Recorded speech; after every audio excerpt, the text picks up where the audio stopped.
Hi, this is your host. Termite colony is a highly organized society that has been compared to a beehive or an anthill. Just like bees and ants, termites are social insects that live together in a colony with other termites. They have different jobs, such as taking care of the young, finding food, and defending the colony. But unlike bees and ants, termites don't have a queen that lays eggs. Instead, they have something called a reproductive caste system. This means that any individual can become the colony's king or queen. If you're wondering how all this works, we're going to take a look at the life cycle of a termite colony. We'll start out by looking at how a new colony is formed.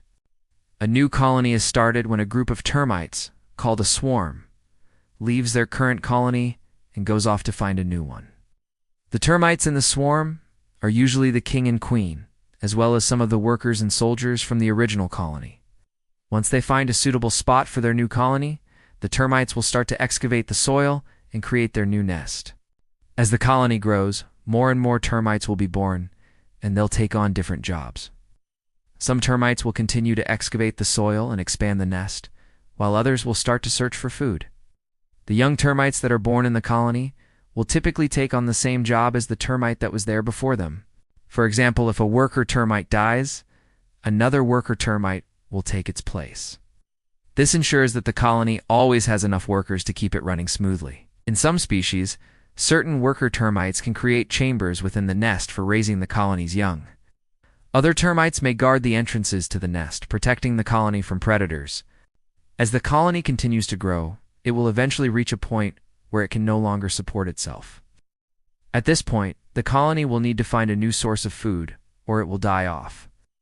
Some colonies will send out even more swarms in an effort to find new food sources. If the swarms are successful, they'll return to the main colony with food, and the colony will continue to thrive. However, if the swarms aren't successful, the colony may die off due to starvation. Now let's talk about the termites' diet. 8. Termites are known for their ability to digest cellulose, which is the main component of wood. This is because they have a special digestive system that allows them to break down cellulose into smaller molecules that they can use for energy. In addition to wood, termites also eat other plant matter, such as leaves and grass. Some termites even eat soil and clay. Now let's discuss the lifespan of a termite colony. Termite colonies can live for many years, sometimes even decades.